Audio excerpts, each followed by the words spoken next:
Trending. Curious lang ho ako kasi trending sensation, PMPC. Ito ba yung dahil sa issue nung kay Mark Heras? PMPC o kay Rainier Castillo? Anyway, ang dami ko hong pinagdaanan po at lahat po nitong masakit o masaya sa social media. Pinagpapasalamat ko po sa Panginoon kasi marami ho akong natutunang bagay sa paggalaw ko sa social media.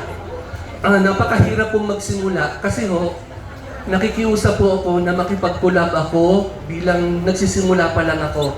At ang dami ho nagpahindi po sa akin na naging bahagi po yan ng buhay ko para magpatuloy ako.